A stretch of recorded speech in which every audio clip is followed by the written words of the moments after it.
аҳли зиё ва собиқадорони телевизиону синамои тоҷик инҷо барои видо бо Обид Ҳомидов омаданд. Обид Ҳомидов аввалин мудири телевизиони Тоҷикистон, раҳбари пешини театри Лоҳутӣ, яке аз комёбтарин сарварони киностудияи Тоҷикфилм, аз бунёдгузор ва раҳбарони аввалин дастаҳои ҳунарии Лола, Гулшан Зебо, корманди шоистаи Тоҷикистон дар 95 солагӣ дар Душанбе даргузашт. Ёшҳо боварӣ дошт ва нигоҳ мекард, ёрдам медод ва масалан зиёд бачаҳои ёш фиристод гик барои хондан ёрдам медод.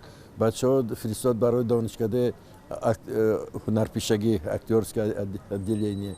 Обид Ҳамидович одам нағз буд. Ҳар чиз ки мегӯянд мо ба ин замин меҳмон мебиёем, меҳмон ҳастем ва намедонем кай мерем. Рӯяш шод бошад дар он дунё. Одам нағз буд. Обид Ҳомидов дар Бухоро ба дунё омадааст ва дар наврасӣ ҳамроҳи аҳли хонавода ба Тоҷикистон кӯчидааст. Аз соли 1959 ҳаёти ӯ бо телевизион, дертар синамо ва театр пайвастааст. Обид Ҳомидов нахустин ҳайати эҷодии телевизиони навтаъсиси Тоҷикистонро бунёд ва аввалин намоишҳои онро пахш кардааст.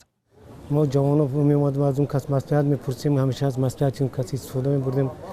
чандин филмҳои мустанаде ки ман пешниҳод кардам бо маслиҳати ҳамон кас ба ман маслиҳат медоданд, ман ҳамчун муаллиф менавиштам ва ҳар вақте бо баъди дидани ҳамин барномаҳо ёки филмҳо ба ман мегуфтанд ки бисёр хуб баромад ёки хеле камбудиҳоам доштанд. бисёр устод хизмати шоиста дорам барои кино телевизиони Тоҷикистон.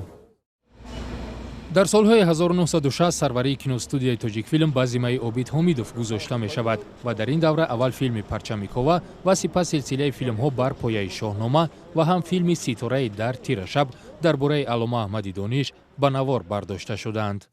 дар синамо ҳангоми роҳбари киностудияи Тоҷикфилм буданашон ин давра давраи рушду камоли кинои тоҷик буд, давраи шукуфоии синамои тоҷик буд.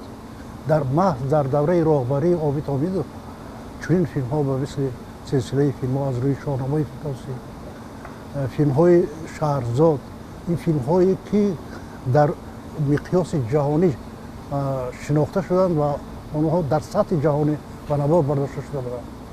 он кас ҳама хел инсоне буданд ки барояшон кори намешудагӣ набуд.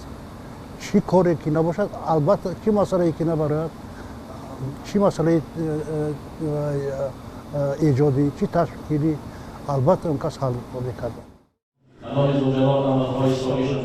ҷанозаи Обид Ҳомидов дар масҷиди маҳаллаи Сари Осиё баргузор гардид ва ҷасадаш ҳам дар қабристони ин маҳалла ба хок супурда шуд.